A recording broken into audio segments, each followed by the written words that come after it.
পাশে জার্মানিকে পেনাল্টিতে বিদায় করে রূপকথার দরজা খুলে ফেলা প্যারাগুয়ে, আর অন্য পাশে গোলের ঝড় তুলে টুর্নামেন্টকে প্রায় নিজেদের ব্যক্তিগত প্রদর্শনী বানিয়ে ফেলা ফ্রান্স। 4 ম্যাচে 13 গোল, এমবাপ্পের নকআউট রাজত্ব, অলিসের রেকর্ড ছোঁয়ার হাতছানি, সব মিলিয়ে লাস ব্লুজ এখন শুধু ফেভারিট নয়, ভয়ের আরেকটা নাম। ফিলাডেলফিয়ায় রাত 3টায় রাউন্ড অফ 16 নিশ্চিত করার মিশনে নামা প্যারাগুয়ে ফ্রান্স ম্যাচের প্রিভিউ থাকছে জুবানুরের প্রিভিউ রিপোর্টে। 1998 বিশ্বকাপের রাউন্ড অফ 16-এ প্যারাগুয়ের স্বপ্ন ভেঙেছিল ফ্রান্স। গোল্ডেন গোলে সেই জয়ের রাতে মাঠে অধিনায়ক ছিলেন দিদিয়ের দেশম। 28 বছর পর একই প্রতিপক্ষ, একই নকআউট মঞ্চ, শুধু দেশমের জায়গা বদলেছে। এবার তিনি সাইডলাইনে, আর তার হাতে এমন এক ফ্রান্স যারা শুধু গোল করে না, প্রতিপক্ষের ম্যাচ প্ল্যানও ভেস্তে দেয়। এই ফ্রান্সকে থামানো মানে শুধু এমবাপ্পেকে আটকানো নয়, কারণ একদিকে এমবাপ্পে বিশ্বকাপ নকআউটে 10 গোল করে নিজেকে এই মঞ্চের আলাদা সম্রাট বানিয়েছেন, অন্যদিকে মাইকেল ওলিসে 5 অ্যাসিস্ট নিয়ে পেলের 1970 বিশ্বকাপের রেকর্ড ভাঙার দরজায়। দেম্বেলের গতির আগুন, বার্কোলা বা দিজিরে দুয়ের বক্সের ভেতর অস্থিরতা। ফ্রান্সের আক্রমণ এখন 4 দিক থেকে আসা এক ঝড়। সংখ্যাও সেই কথা বলছে।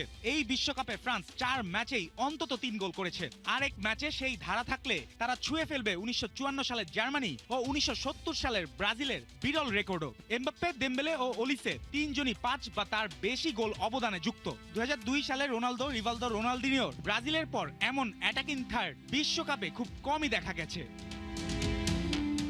তবে প্যারাগুয়েকে শুধু আন্ডারডগ বললে ভুল হবে। জার্মানির বিপক্ষে 120 মিনিট তারা রক্ষণকে বানিয়েছিল যুদ্ধের ট্রেঞ্চ। ক্রসের পর ক্রস, চাপের পর চাপ, এরপর টাই ব্রেকারে বিশৃঙ্খলা। সব শেষে হোসে কানালের ঠান্ডা মাথার শটেই 4 বারের বিশ্ব চ্যাম্পিয়নদের বিদায়। প্যারাগুয়ের এই দল সৌন্দর্য নয়, সহ্য শক্তিতে ভয়ঙ্কর। তার উপর গরম আবহাওয়াতে খেলার অভ্যস্ততাকে সুবিধা হিসেবে দেখছে দলের কোচ গুস্তাভো আলফারো। সেই সুবিধাকেই পুঁজি করে ফ্রান্সকে রুখে দেওয়ার প্রত্যয়ের কথা শোনা গেছে তার প্রি ম্যাচ প্রেস কনফারেন্সে। গুস্তাভো আলফারোর দলের সবচেয়ে বড় অস্ত্র হুলিও এনসিসো। দলের হয়ে সবচেয়ে বেশি গোল অবদান, সবচেয়ে বেশি শট, সবচেয়ে বেশি সুযোগ তৈরি, সবচেয়ে বেশি ড্রিবল, সব জায়গাতেই তার ছাপ। জার্মানির বিপক্ষে তার গোল ছিল বিশ্বকাপ নকআউটে প্যারাগুয়ের ইতিহাসের প্রথম গোল। কিন্তু বড় সমস্যা হলো লাতিন আমেরিকান দলটা বিশ্বকাপের শেষ 7 ম্যাচের কোনোটিতেই একটার বেশি গোল করতে পারেনি। ফ্রান্সকে হারাতে হলে শুধু দেয়াল তুললেই হবে না, পাল্টা আঘাতও করতে হবে। হেড টু হেডেও ফরাসিদের দাপট পরিষ্কার। 5 দেখায় প্যারাগুয়ের জয় নেই, বিশ্বকাপে 2 দেখাতেই হার। অপটা সুপার কম্পিউটারও 90 মিনিটে ফ্রান্সের জয়ের সম্ভাবনা দেখাচ্ছে 80.3%। তবু এখানে ক্লান্ত পা থেকেও অলৌকিক রাত জন্ম নেয়। তার উপর প্রতিপক্ষ প্যারাগুয়ে বিদায় করেছে বিশ্বকাপে 7 গোলের জন্য বিখ্যাত জার্মানির মতো দলকে। তবুও বাস্তবতা কঠিন। জার্মানিকে হারানো ছিল প্যারাগুয়ের সাহসের গল্প, কিন্তু ফ্রান্সের বিপক্ষে সেই সাহসকে টিকে থাকতে হবে গতির সামনে, স্কিলের সামনে, এমবাপ্পের নির্মমতার সামনে। ফিলাডেলফিয়ায় তাই প্রশ্ন একটাই, প্যারাগুয়ে কি আরেকটি রক্ষণ ইতিহাস লিখবে, নাকি ফ্রান্সের নীল ঝড় তাদের রূপকথার শেষ পাতা উড়িয়ে দেবে? জুবায়ের, 71। ব্রাজিল ভক্তদের আশার পালে হাওয়া দিচ্ছেন কোচ কার্লো আনচেলোত্তি। নেইমারকে নিয়ে জানিয়েছেন সুখবর। এখন পর্যন্ত মাত্র 14 মিনিট খেলার সুযোগ হলেও নরওয়ে ম্যাচে 90 মিনিট খেলার সক্ষমতা রাখছেন তিনি। তবে আনচেলোত্তি শেষ পর্যন্ত নেইমারকে মাঠে দেখতে চাইবেন কতটা, সেই প্রশ্ন সব সময়ের মতোই এবারও থাকছে। আর এসব প্রশ্ন নিয়ে বিস্তারিত মঈন হাসানের রিপোর্টে।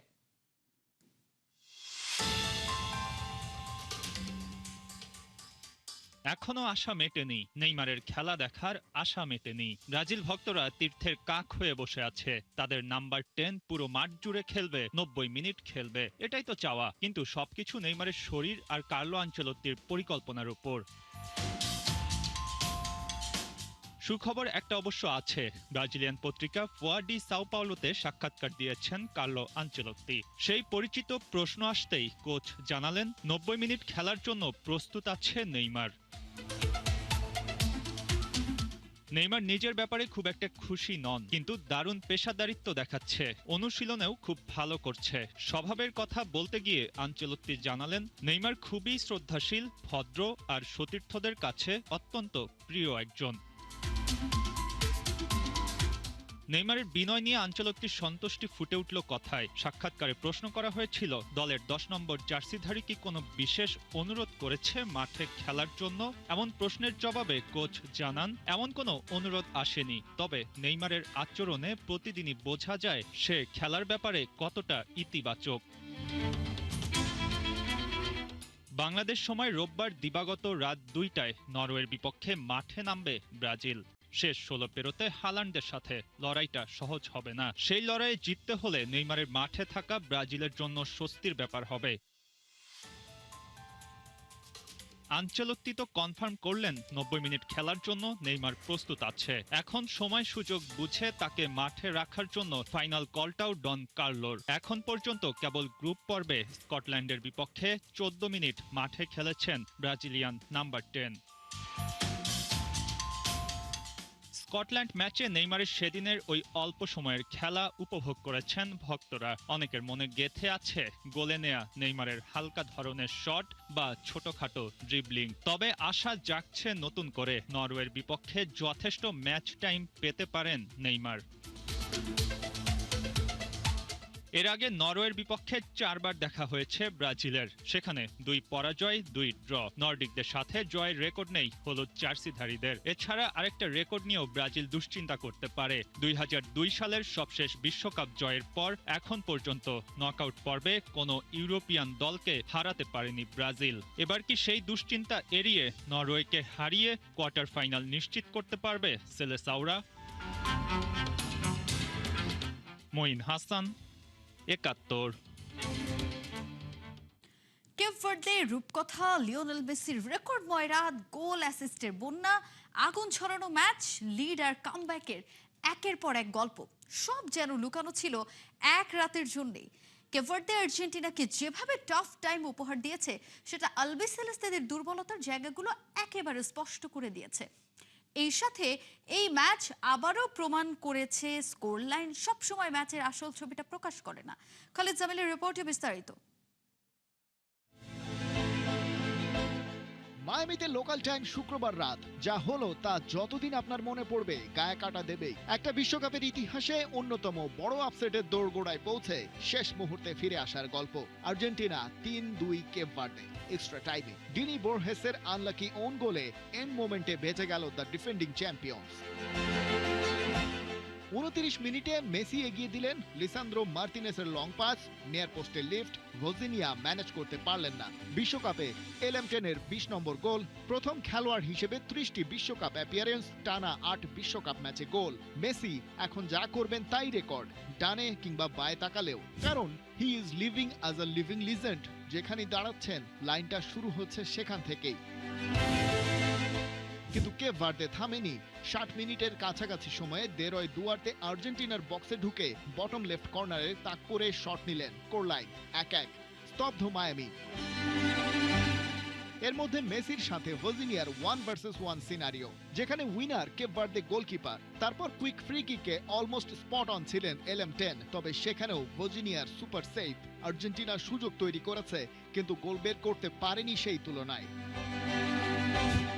এক্সট্রা টাইমের দ্বিতীয় মিনিটে লিসান্দ্রো মার্তিনেস রক্ষাকর্তার ভূমিকায় মেসির কর্নার থেকে ম্যাকঅ্যালিস্টারের flick on, roof of the নেটে বল। 2-1। আর্জেন্টিনা এগিয়ে, চ্যাম্পিয়ন শিবিরের স্বস্তি। কিন্তু 103 মিনিটে সিডনি কাব্রালের ওই বাঁকানো শট এমি মার্তিনেসের পাহারায় থাকা গোলবারের টপ রাইট কর্নার দিয়ে ঢুকলো জালে। ঘটনাটা গোল অফ দ্য টুর্নামেন্টের দাবিদার। 2-2 আবার সমতা। তারপর যা হলো সেটা বিশ্বকাপ ইতিহাসেই প্রথম। রোমেরো মেসির কর্নার থেকে মাথা ছোঁয়ালেন, বল লাগলো বোরহেসের গায়ে, ঢুকে গেল টপ রাইট কর্নার বরাবর। Match deciding own goal extra টাইমে। বিশ্বকাপে এমন ঘটনা আগে কেউ কোনোদিন দেখেনি। কাব্রালের ফ্রি কিক এমি মার্তিনেস সামলালেন, বাস। দুরন্ত কেপ ভার্দের গল্পটা আপাতত এখানেই শেষ। ভোজিনিয়াদের ঘটনা হৃদয় বিদারক। বিশ্বকাপে মোট 4 ম্যাচ খেলে বিদায় নিল আফ্রিকান দেশটা।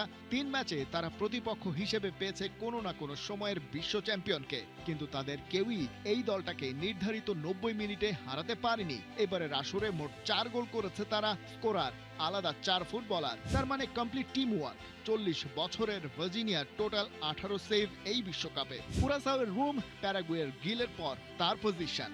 স্পেনের বিপক্ষে ড্র। আর্জেন্টিনার বিপক্ষে এই পারফরমেন্স মাথা উঁচু রেখেই ওরা নিল বিদায়।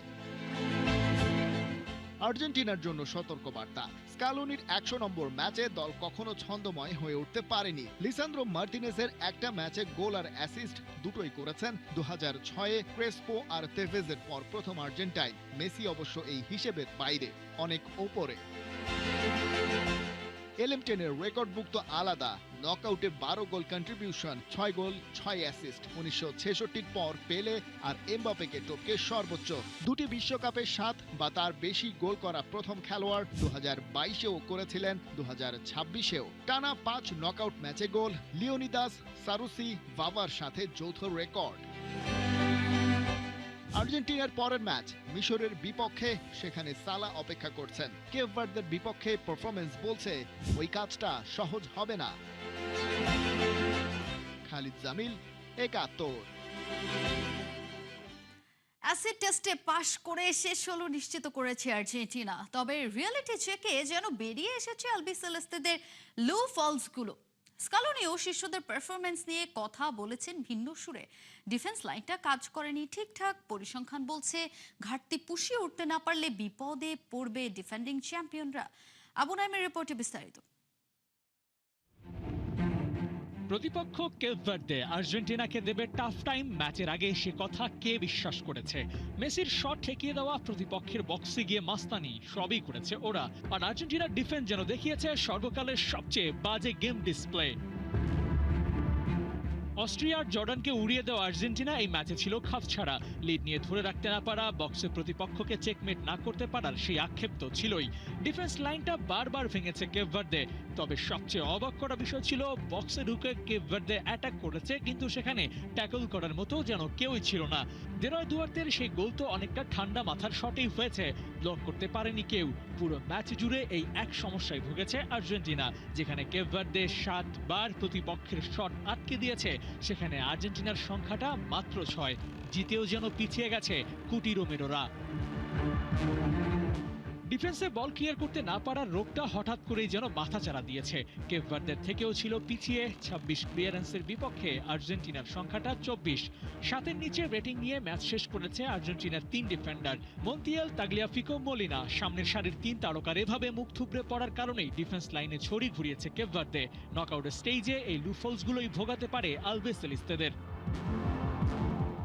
ডিফেন্স লাইনের এই ভরাডুবিতে চাপটা বেড়েছে গোলকিপিংয়ে। মার্তিনেজের ওপর আশ্রয় পড়েছে ভারী অ্যাটাক। ডিফেন্স লাইন তাল মেলাতে না পারায় মিডফিল্ড থেকেও নিচে নামতে হয়েছে ম্যাকঅ্যালিস্টার, এনজো ফার্নান্দেজ, এমনকি লিওনেল মেসিকেও।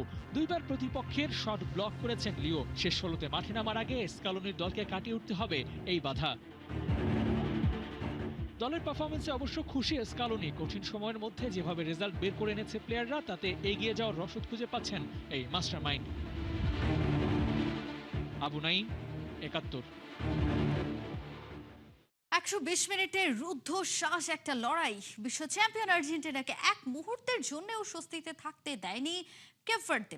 শেষ পর্যন্ত মেসিদের জয়, আর সেই জয়ে যুক্তরাষ্ট্রের গ্যালারিতে উচ্ছ্বাসে মেতেছেন বাংলাদেশ থেকে আসা সমর্থকেরা। তবে জয়ের আনন্দের মাঝেও উঠছে প্রশ্ন, বিশ্ব চ্যাম্পিয়নদের এই পারফরমেন্স কি যথেষ্ট? নকআউটের কঠিন পরীক্ষায় আলবিসেলেস্তেরা কতটা প্রস্তুত? যুক্তরাষ্ট্র থেকে অন্য বাপের রিপোর্ট। সেনেগাল, কখনো ঘানা, এবার কেপে ভার্দে। এক একটা বিশ্বকাপে এক একটা দল যেন হয়ে ওঠে সেই বিশ্বকাপে একটা বড় চমক। গ্রুপ পর্ব পেরিয়ে রাউন্ড অফ 32, প্রতিপক্ষ বিশ্ব চ্যাম্পিয়ন আর্জেন্টিনা। তাদের সঙ্গে যেই লেভেলের ফুটবলটা খেলেছে, তাতে কিন্তু অনেক আর্জেন্টাইন সমর্থকের বুকে কাঁপন ধরে গিয়েছিল। আর সেই কাঁপনের গল্পই কিন্তু শুনিয়েছে বাংলাদেশ থেকে আর্জেন্টিনার ম্যাচ দেখতে আসা সমর্থকরা। আসলে ম্যাচটা খুবই এক্সাইটেড ছিল। আর্জেন্টিনারও ইজিলি জিতে উচিত ছিল, বাট মনে হচ্ছে যে আর্জেন্টিনা একটু খারাপ করছে আর কি। আর্জেন্টিনা জিতেছে, এর চেয়ে বড় পাওনা আর নাই। একটু খেলাটা খুবই উপভোগ্য হয়েছে, কিন্তু লাস্ট মোমেন্টে হার্ট অ্যাটাকের মতো অবস্থা হয়েছে। এরকম একটা খেলা দেখতে পেরে খুবই আনন্দিত এবং আর্জেন্টিনার জন্য শুভকামনা। আমার মনে হয় আর্জেন্টিনার থেকে কেপ ভার্দে ভালো খেলেছে। যাক, আলহামদুলিল্লাহ, আমরা আর্জেন্টিনা সাপোর্ট করি। আর্জেন্টিনার ম্যাচটা জিতেছে, আমরা খুবই খুশি। যেরকম বাংলাদেশি সমর্থকরা আর্জেন্টিনার ম্যাচটা দেখে দারুণভাবে মাঠের একটা উত্তাপ পেয়েছে, সেরকম যারা আর্জেন্টিনার সাপোর্টার তারাও কিন্তু এই ম্যাচটাকে দারুণভাবে উপভোগ করেছে। Greatest player of all time. Cape Verde, beautiful game. Respect it. Argentina, just better. Going all the way. Great team. Dibu, best keeper in the world. Messi, best player in the world. Enzo Fernandez, amazing. সবকিছু মিলিয়ে আর্জেন্টিনার পারফরমেন্সটা কিরকম ছিল সেটা একটু কথা বলতে চাই।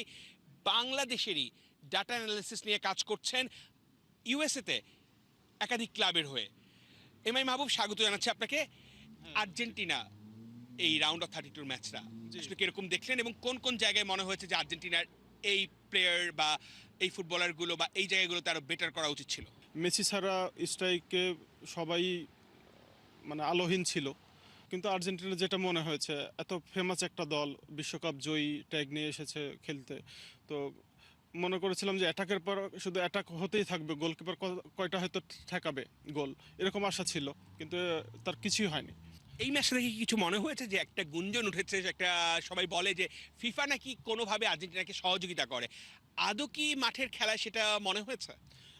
প্রথমের দিকে আমিও এরকম আমারও অনেক ধারণা আছে, তারপরেও আমি পুরো খেলাটা অবজার্ভ করেছি যে দেখি ফিফা কোনো দিক থেকে মেসিকে বা আর্জেন্টিনাকে টেনে নিয়ে যায় কিনা, তবে আজকে আমার সেটা মনে হয়নি, কারণ বডি ল্যাঙ্গুয়েজ ইয়াদের কেপ ভার্দের খুবই স্ট্রং ছিল, ওরা কিন্তু কাউকে পরোয়া করে নাই। এই আর্জেন্টিনা আজকে যেরকম ম্যাচ খেলেছে, ভক্ত দর্শক সমর্থকরা চাইবে পরবর্তী ম্যাচগুলোতে আরও বেশি বেটার ফুটবল উপহার দেবে এবং বিশ্বকাপের ফাইনাল পর্যন্ত যেন মেসি থাকে, সেই প্রত্যাশা কিন্তু আর্জেন্টিনার ভক্ত সমর্থকদের। অর্ণব বাপি, ৭১, যুক্তরাষ্ট্র। বিশ্বকাপ চলছে, তবে ব্রাজিলে ফুটবল থেমে নেই এতটুকু। নেইমার যুক্তরাষ্ট্রে বিশ্বকাপ নিয়ে ব্যস্ত, আর তার ক্লাব সান্তোস মাঠে নেমেছে সাও পাউলোর ঐতিহাসিক পাকায়েম্বু স্টেডিয়ামে প্রীতি ম্যাচে। 1950 বিশ্বকাপের স্মৃতি বিজড়িত এই মাঠেও গ্যালারি ছিল দর্শকের ঠাসা। একটা ফ্রেন্ডলি ম্যাচ ঘিরেও এমন উন্মাদনাই বলে দেয় ব্রাজিলে ফুটবল শুধু একটা খেলা নয়, এটা তাদের জীবনেরই একটা অংশ।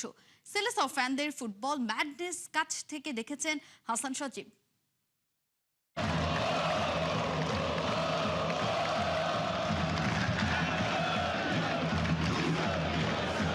ভুলেও ভাববেন না এটা ব্রাজিলে বড় কোনো টুর্নামেন্টের ম্যাচ, এটা সান্তোসের সঙ্গে একটা ফ্রেন্ডলি ম্যাচ।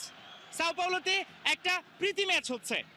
নেইমার যখন যুক্তরাষ্ট্রে বিশ্বকাপ নিয়ে ব্যস্ত, তখন তার ক্লাব এখানকার একটা স্থানীয় ক্লাবের সঙ্গে ম্যাচ খেলছে, আর তাতেই এখানে প্রায় 10,000 সমর্থক এসেছেন সান্তোসকে সাপোর্ট করতে। এই যে ফুটবল উন্মাদনা, এই যে ভালোবাসা, এটাই একটা দেশকে ফুটবল ন্যাশন হিসেবে গড়ে তোলে। আমার পেছনে যদি আপনারা দেখতে পান, সান্তোসে যত ফুটবল ফ্যান রয়েছেন তারা হয়তো বা অন্য কাজ করতে পারতেন, সেগুলো ফেলে তারা এখানে চলে এসেছেন। এবং এই স্টেডিয়াম সম্পর্কে যদি বলি, পাকায়েম্বু স্টেডিয়াম, 1950 সালে এই স্টেডিয়ামে পেলে খেলেছেন, এখানে বিশ্বকাপ হয়েছে, ব্রাজিল খেলেছে, ঐতিহাসিক একটা স্টেডিয়াম। সেখানে সান্তোস খেলছে পেলের ক্লাব, নেইমারের ক্লাব, এবং রবিনহোর যে ছেলে রয়েছে, রবিনহো জুনিয়র থেকে শুরু করে সান্তোসের যত তারকা ফুটবলার আছে, শুধুমাত্র নেইমার ছাড়া বেশিরভাগ ফুটবলারই কিন্তু খেলছেন এই ম্যাচে। এবং দর্শকদের যে উন্মাদনা, ভালোবাসা, তাতে বারবার একটা বিষয় পরিষ্কার করে এই দেশ ফুটবলকে কতটুকু ভালোবাসে। এখানকার স্থানীয় সময় সকাল 11টায় ম্যাচ শুরু হয়েছে, তার 3-4 ঘন্টা আগে থেকে সকালে ঠান্ডার মধ্যে সবাই চলে এসেছেন, ফ্যানরা বড় বড় ফ্ল্যাগ নিয়ে এসেছেন এবং রীতিমতো এই জায়গায় তাদের যে জোয়ার সেটা তারা বজায় রেখেছেন। এভাবেই একটা দল ফুটবলের জাতি হিসেবে গড়ে ওঠে। হাসান সজীব, ৭১, সাও পাউলো, ব্রাজিল। এই ছিল এখনকার খেলাযোগে। সরাসরি সংবাদের অনুষ্ঠান দেখতে চোখ রাখুন ৭১-এর ফেসবুক পেজে এবং সাবস্ক্রাইব করুন ৭১-এর ইউটিউব চ্যানেল। ৭১-এর সাথেই থাকুন।